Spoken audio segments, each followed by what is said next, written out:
Dios les bendiga mucho, hermanos. Buenos días. Espero que todos se encuentren bien. Y los que están enfermitos, que pronto, ¿verdad? Que tengan pronta recuperación y salud en todos los aspectos de su vida. Bendito el Señor. En esta mañana voy a estar dando la lección número 24, que se titula La conversión del pecador, el mayor milagro. En esta clase, el pensamiento central dice que la conversión es el milagro más significativo del Evangelio. Y la palabra conversión, la definición, dice que es un cambio de comportamiento. Pero va más allá de esto. Se trata de un cambio en nuestra misma naturaleza. Es un cambio tan significativo que el Señor y sus profetas se refieren a Él como el nuevo nacimiento, un cambio de corazón y un bautismo de fuego. Amén. En Marcos 1:15 dice, creed en el Evangelio. En Marcos 1:1, Jesús dijo que Él es el Hijo de Dios. Debemos volvernos a Dios, dejar de hacer lo malo y empezar a hacer lo bueno a través de la fe y el arrepentimiento. Esa es la conversión. La lección de hoy se encuentra en el libro de Gálatas, capítulo 1, del versos del 11 al 24.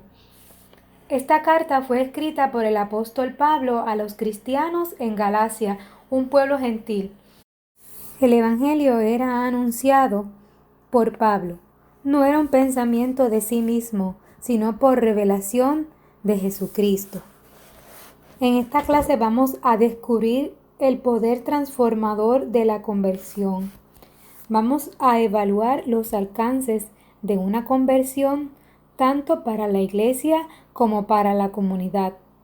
Y vamos a afirmar la necesidad de la conversión como instrumento de transformación. Lo maravilloso de la conversión es que envuelve una transformación total de la naturaleza humana. Dios siempre va en busca del hombre. La conversión es un hecho milagroso porque en ella se unen la voluntad de Dios y la voluntad del hombre.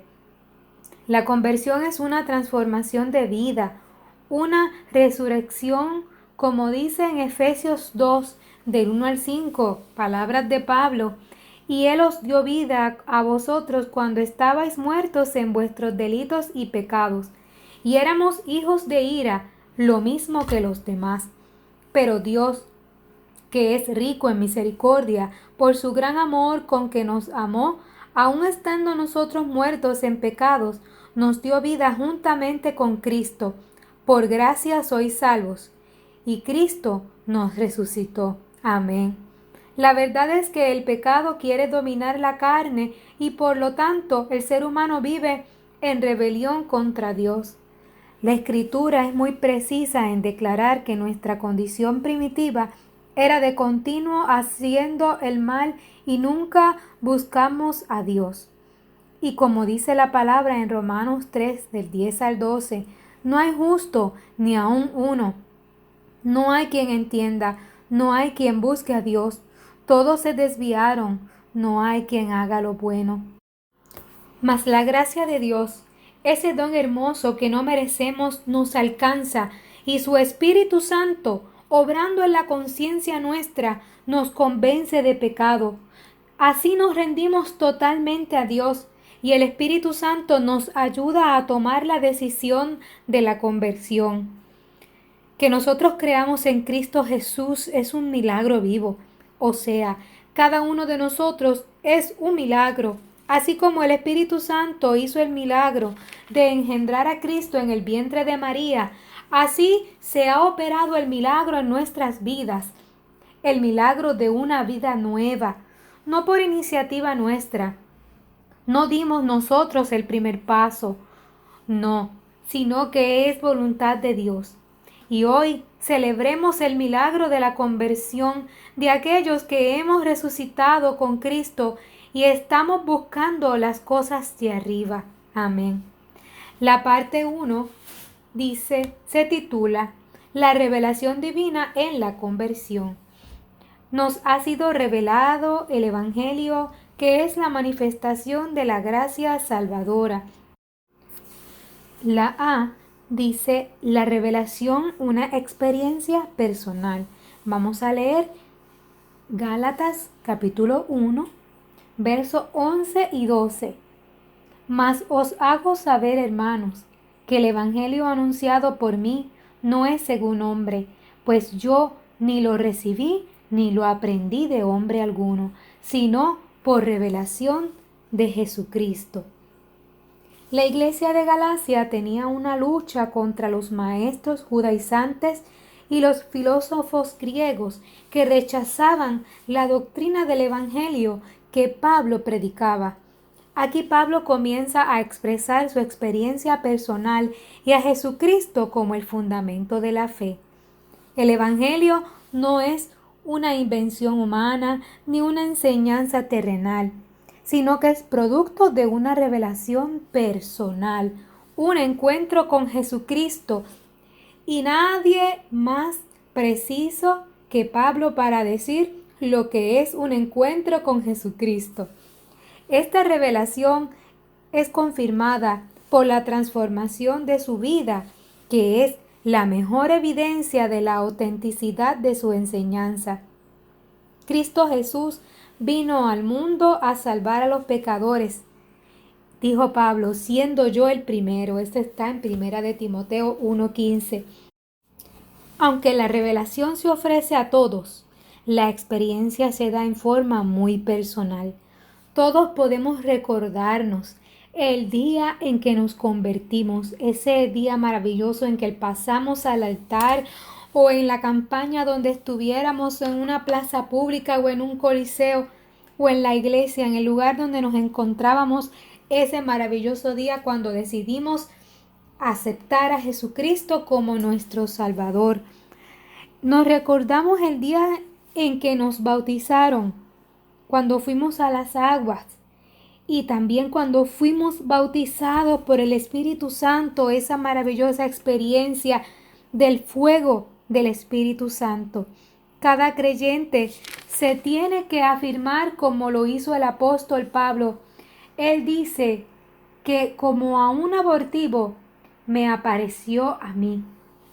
Es tan importante ese encuentro personal con Jesucristo que nos ayuda a no mirar atrás, a cada día fortalecernos y acercarnos más y más a Jesús. Ahora pasamos a la 1B, que se titula Una vida transformada, evidencia de la conversión. Y los versos que vamos a leer son Gálatas capítulo 1, versos 13 y 14. Porque ya habéis oído acerca de mi conducta en otro tiempo en el judaísmo, que perseguía sobremanera a la iglesia de Dios y la asolaba. Y en el mismo judaísmo aventajaba a muchos de mis contemporáneos en mi nación, siendo mucho más celoso de las tradiciones de mis padres. Ahora Pablo testifica lo que antes él era, un perseguidor. Ahora estaba en el camino. Lo que antes él quería destruir, ahora lo defiende. Se convirtió en un defensor y predicador del Evangelio de Jesús. Antes tenía el poder del gobierno para perseguir. Ahora ha recibido poder del Señor para proclamar vidas transformadas. Todo convertido tiene una historia que contar, una experiencia que compartir.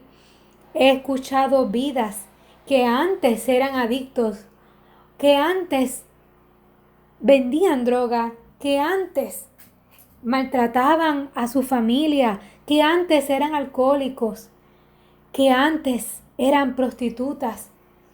Y ahora, cuando vinieron a Cristo, cuando tuvieron un encuentro personal, dejaron toda esa vida pasada, esa vieja criatura, y aceptaron al Señor.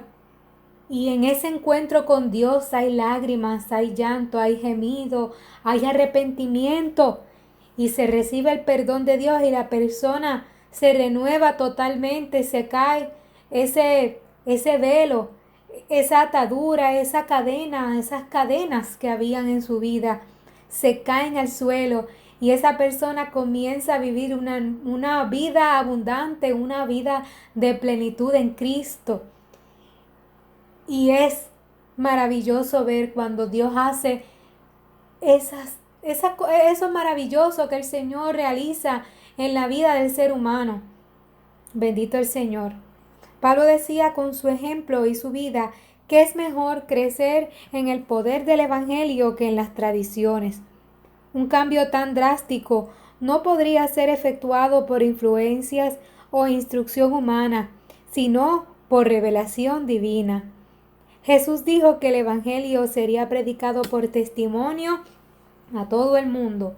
Nuestras acciones y forma de ser, de tratar a los demás, nuestro comportamiento con la familia, dice mucho de lo que llevamos dentro de nosotros, dentro de nuestro corazón.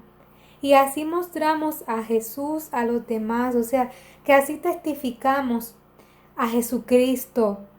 Ese es el mayor ejemplo, nuestro testimonio.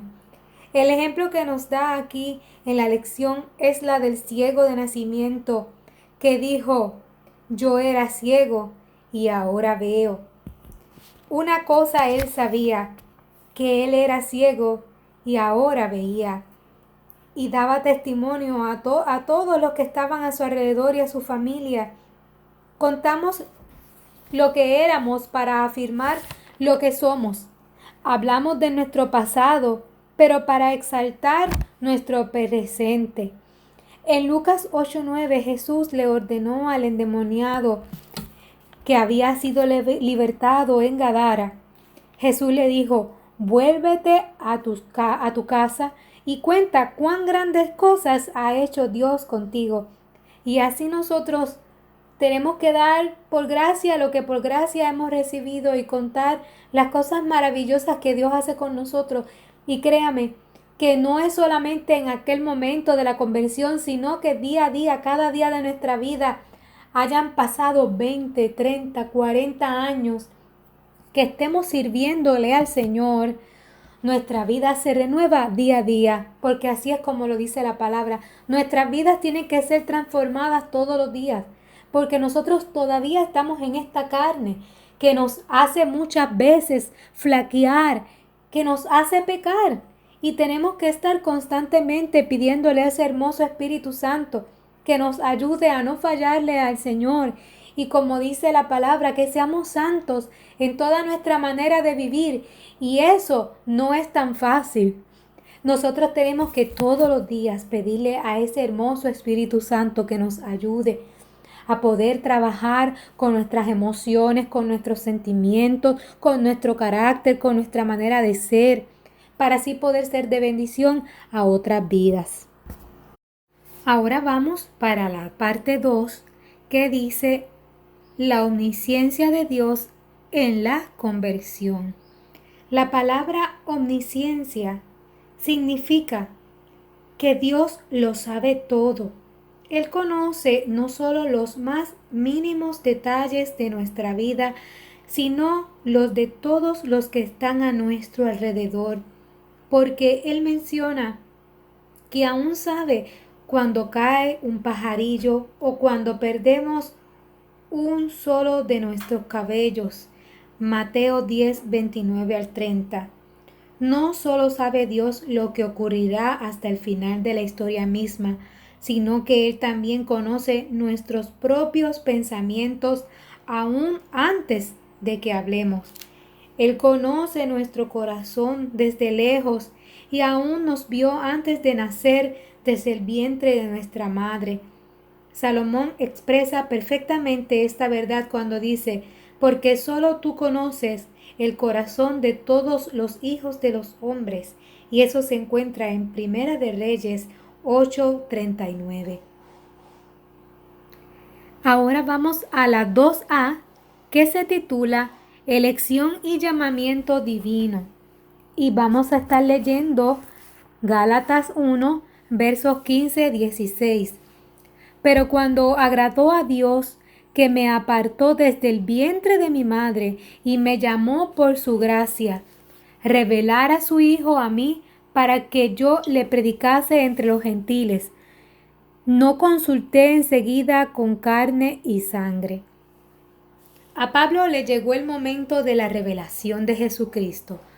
Dios, en su conocimiento, o sea que todo lo sabe, había preparado a este instrumento con la instrucción que demandaría su ministerio y el temperamento necesario para desempeñar su tarea. Como en el caso de Isaías y Jeremías, Dios los escogió desde el vientre de su madre. No importa cuánto tiempo haya que esperar, qué circunstancias rodeen a la persona elegida, en el tiempo que Dios ha determinado, la revelación llegará a él y se cumplirá el propósito de su vida. Debemos recordar que hay un llamado especial. Dios llama a hombres y a mujeres a ser pastores, a ser misioneros, evangelistas, profetas, maestros. Llama a servir al Señor en otras áreas de la iglesia que son tan importantes. Ayudar a los demás, servir, interceder, entre muchos otros talentos y llamados que Dios hace a cada cual conforme a la sabiduría divina, pero todos para edificar el cuerpo de Cristo.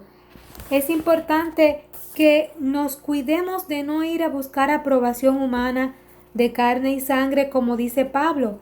Si en verdad entendemos que Dios nos ha hablado, buscar la opinión de los hombres puede ser la apertura para el fracaso en nuestra vida personal. La seguridad de un llamado la da el mismo Espíritu Santo y no el consejo de los hombres. La opinión de los siervos de Dios puede ser valiosa en cuanto a confirmar el sentir que de antemano haya en nuestro corazón. Es lamentable que algunos pongan en duda su llamado mientras tratan de acomodar su ministerio a las exigencias humanas y no a las demandas de Dios. Ahora continuamos con la parte 2b, que se titula La comunión y orientación con otros líderes es necesaria. Y vamos a estar leyendo en Gálatas capítulo 1, versos 17 al 20. Ni subí a Jerusalén a los que eran apóstoles antes que yo, sino que fui a Arabia y volví de nuevo a Damasco. Después, pasados 3 años, subí a Jerusalén para ver a Pedro y permanecí con él 15 días. Pero no vi a ningún otro de los apóstoles, sino a Jacobo, el hermano del Señor. En esto que os escribo, he aquí, delante de Dios, que no miento. Por 3 años el apóstol permaneció en un periodo de reconciliación consigo mismo. Fue un tiempo para interpretar su experiencia y afirmar sus convicciones. Me imagino que él estaría pensando constantemente en aquel momento cuando Jesús se le apareció en el camino de Damasco, cuando vio aquella gran luz, cuando me imagino que en lo que él iba montado fuera un caballo, tuvo que haberse descontrolado y él haber caído al suelo de una manera estrepitosa, de una manera fuerte, y haber visto aquella gran luz y aquella hermosa voz que le decía: Pablo, Pablo, ¿por qué me persigues? Eso fue un gran encuentro con el Señor. Y muchas veces en nuestra vida podemos recordar cuando íbamos caminando por el mundo sin Dios, sin esperanza, que andábamos en los placeres de la vida, andando como bien nos parecía, haciendo nuestros propios deseos. Y en el momento que chocamos con Dios, fue un momento maravilloso, pero también fue un momento impresionante. Y así mismito Pablo estaría día tras día pensando en aquel gran momento cuando él cuando Jesús se le apareció, cuando él escuchó su voz. Y dice, continúa diciendo la lección, no subió a Jerusalén de inmediato el apóstol Pablo, dirigido por el Señor, sabiendo que él había sido causa de mucho sufrimiento a la iglesia en Jerusalén y los apóstoles, y dejó un tiempo considerable para sanar las graves heridas que él había dejado por la persecución, y así la iglesia se diera cuenta del cambio verdadero que había sido operado en él. Mi esposo siempre me cuenta que cuando él se convirtió, un hermanito de una iglesia en Guasio, que lo conocía a él, que era de aquí, del barrio, cuando él lo supo que hermano Irán se había convertido, dijo, por fin, ahora lo veré con más ropa, ¿verdad? Porque cuando las personas del mundo, por eso a veces, cuando nosotros vamos a algún centro comercial o vamos a cualquier lugar, una plaza, y vemos las personas como andan, ¿verdad? Lamentablemente, no hay temor de Dios en su corazón, por eso andan como andan, por eso hablan como hablan, por eso hacen las cosas que hacen, porque no hay temor de Dios en su corazón, porque cuando el temor de Dios entra en el corazón hay un cambio verdadero. Y Pablo sabía cuánto daño, cuánto dolor había causado en la iglesia en Jerusalén. Y por eso él había dejado un espacio. Él no fue inmediatamente, me convertí, aquí estoy. Porque él sabía que había sido producto, ¿verdad? Él había hecho que aquella iglesia, aquella primera iglesia, sufriera, tuviera mucho dolor por la pérdida de seres humanos, de sus hermanos, de su familia, hijos, hermanos, esposos. Eh, Habían sido muchos los que Pablo había mandado a matar porque no pensaban como él pensaba. Pero Dios había hecho un cambio verdadero en la vida de Pablo, y Pablo quería que todos supieran que él realmente había cambiado. Y aquí nos habla de que él se reunió con el apóstol Pedro. Y dice que la reunión con Pedro nos indica el reconocimiento a una figura que andaba con Jesús y a quien los demás reconocían por su liderazgo. Aunque más tarde tuvo sus diferencias con Pedro, que están escritas en Gálatas 2 del 11 al 13, la personalidad del individuo no es abolida por la conversión y es parte de la diversidad en la unidad de la iglesia, porque no todos somos iguales, hay diferentes caracteres, algunos son un poco más explosivos, más efusivos, unos más tímidos, más callados. Todos somos diferentes en nuestra forma de ser, pero ahí es cuando entra lo que dice aquí en esta lección, que esto es parte de la diversidad de la unidad de la iglesia. Por eso el apóstol también nos dice que nos sometamos a cada uno con amor, porque el amor es el que cubre todas esas faltas. Bendito el Señor. Es necesaria la sabiduría y la paciencia para aceptar las diferencias, orientándolas dentro del espíritu de unidad y servicio que deben caracterizar a la iglesia del Señor. Pero esto no quiere decir que aunque nosotros tengamos nuestro carácter, nosotros vamos a seguir con Él sin medir nuestras palabras, sin medir nuestras acciones, sino que tenemos que pedirle cada día al Señor, Señor, mira mi carácter, mira que soy de un carácter fuerte, que fácilmente me molesto. Por favor, Espíritu Santo, ayúdame a que esa parte de mí sea moldeada, sea transformada. Ayúdame, Señor, a poder ser de bendición a mis hermanos, a no ofenderles en mi hablar. Y eso es tan importante.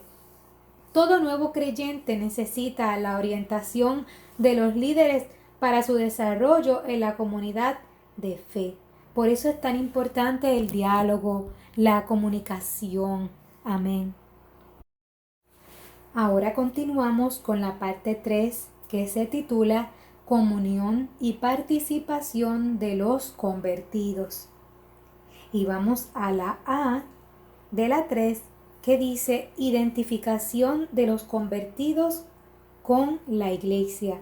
Y leemos en Gálatas capítulo 1, versos 21 y 22. Después fui a las regiones de Siria y de Cilicia, y no era conocido de vista a las iglesias de Judea que eran en Cristo. En este testimonio de Pablo encontramos la necesidad de los nuevos creyentes de tener comunión con la iglesia. Pablo quería tener comunión con los apóstoles. Cuando una persona se convierte a Cristo y comienza a congregarse, es necesario esa comunión con los hermanos en la fe. Ese amor ágape es indispensable. La mayoría de las veces, el nuevo convertido viene cargado por las batallas de la vida y necesita el amor de los hermanos, además de la orientación, el consejo sabio de cómo debe ser su vida de ahí en adelante. Las cosas viejas pasaron, he aquí todas son hechas nuevas. La iglesia debe tener una actitud de verdadero amor por los nuevos convertidos, comprensión. La situación de Pablo era de mucha tensión entre los hermanos por causa de su pasado. Realmente le tenían miedo. Cuando un convertido está marcado por un pasado conocido, se puede dar el caso de un rechazo en el momento en que él llega a la iglesia o ella. No fue fácil para el apóstol Pablo lograr su aceptación entre los hermanos, tanto que él esperó 14 años para volver a Jerusalén. Esto está en Gálatas 2:1. El nuevo convertido debe tomar su tiempo. A eso le llamamos discipulado. Es tan importante que el nuevo convertido, que el nuevo creyente sea discipulado en todas las áreas de la palabra de Dios, en que Cristo sana, que Cristo salva, que Cristo bautiza y Cristo viene por segunda vez. Amén. Y ahora vamos a la 3b, la última parte, que nos dice el poder del testimonio de la conversión. Y eso está en Gálatas 1, versos 23 y 24. Solamente oían decir, aquel que en otro tiempo nos perseguía, ahora predica la fe que en otro tiempo asolaba, y glorificaban a Dios en mí. No hay duda que Dios había hecho un milagro poderoso en la vida de Saulo de Tarso. Así lo comprobó Ananías, que fue el primero que tuvo contacto con Pablo después de su conversión. Así fue como se produjo un gran avivamiento en la región. Las iglesias tenían paz en toda Judea, Galilea y Samaria. Ya aquel que promovía la persecución ya se había vuelto su amigo, su aliado. Sabiendo que su mayor enemigo ya era parte de ellos, y eran edificadas y crecían fortalecidas por el Espíritu Santo. Eso se encuentra en Hechos capítulo 9, verso 31. Esta es la señal de un auténtico milagro de conversión.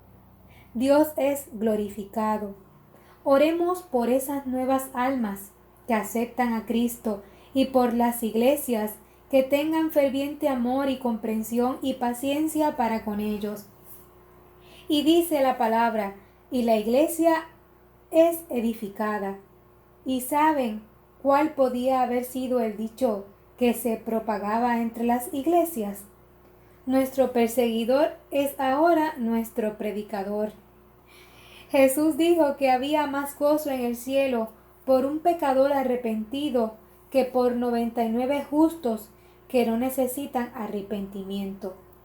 Y digo yo debo arrepentirme todos los días y pedir perdón al Señor por mis pecados para que venga de la presencia del Señor tiempos de refrigerio. Así como lo dice la palabra de Dios en Lucas capítulo 11, verso 4, en el Padre nuestro, y perdónanos nuestros pecados, porque también nosotros perdonamos a todos los que nos deben, y no nos metas en tentación, o no nos dejes caer en la tentación, mas líbranos del mal. En esta lección hemos tratado con la conversión como una experiencia producto de una revelación especial y personal. En el camino, Dios se nos ofrece en la persona de su Hijo, nos alcanza y nos transforma. No se trata de un credo, una enseñanza, sino una revelación de la verdad que solo se encuentra en Jesucristo. El poder de esta revelación se manifiesta en la transformación total de nuestra vida, haciéndonos amar lo que antes odiábamos y odiar lo que antes amábamos. Lo sorprendente de este milagro es llegar a saber que estábamos en el propósito eterno de Dios, que habíamos sido escogidos por la sabiduría eterna para realizar un ministerio para la gloria de Dios. Responder obedientemente a esta elección divina, sin importar las reacciones de los que nos rodean, puede hacer la diferencia no solo en nuestra vida, sino en las de otros. Pregúntese si acaso no habrá llegado el tiempo de responder al llamado de Dios en su vida personal. Amén, qué lindo. Dios nos está llamando todos los días para hacer su voluntad. Él siempre pone en nuestros corazones algo para hacer, algo que debemos actuar, y nosotros debemos obedecer a esa palabra que Dios pone en su corazón. Amén. Ahora vamos a orar por los nuevos convertidos, por esas vidas que en todos los lugares se están convirtiendo alrededor de todo nuestro planeta Tierra, en lugares tan distantes y en lugares tan cercanos. Todavía Dios está trabajando con el ser humano, todavía Dios está tocando corazones, todavía Dios está transformando vidas, haciendo milagros, maravillas. Y nosotros como iglesia tenemos que ponerlos en oración.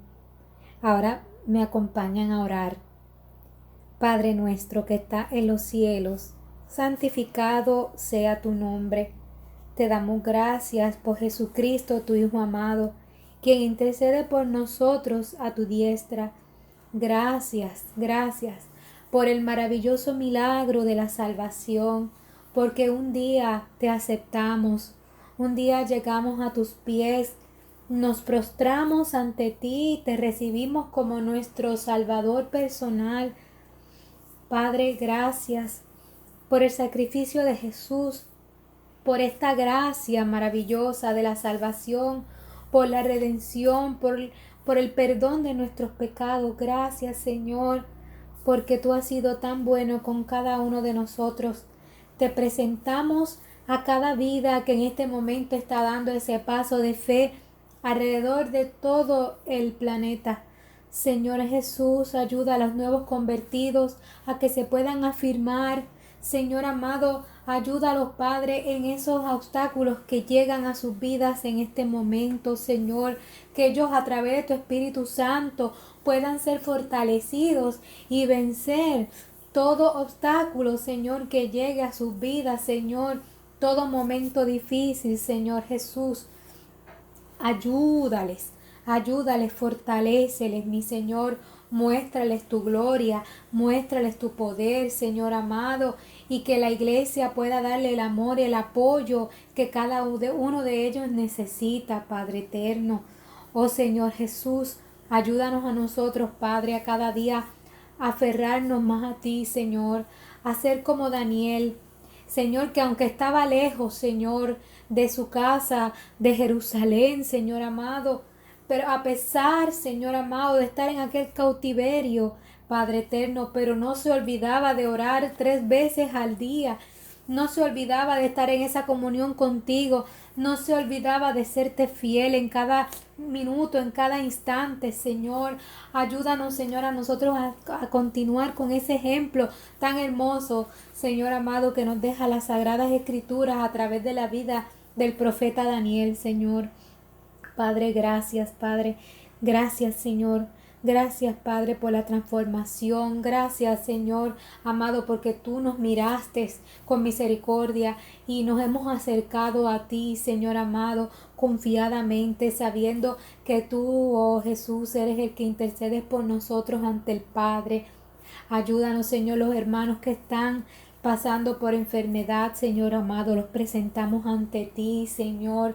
Oh Padre Celestial, sabiendo que tú tienes, Señor amado, el control de todas las cosas y sabiendo que tú tienes cuidado de cada uno de ellos, mi Señor.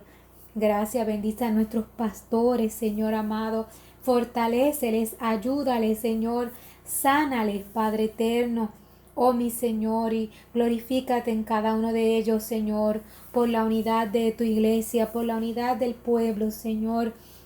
Que nos amemos los unos a los otros en amor fraternal. Gracias, Señor, porque tú eres bueno, Señor, y para siempre es tu misericordia. Todo esto, Señor, lo pedimos y oramos humildemente en el dulce nombre de Jesús. Amén. Y gracias, Señor. Dios les bendiga mucho, hermanos, y que tengan un bendecido y feliz domingo. Dios les bendiga. Amén.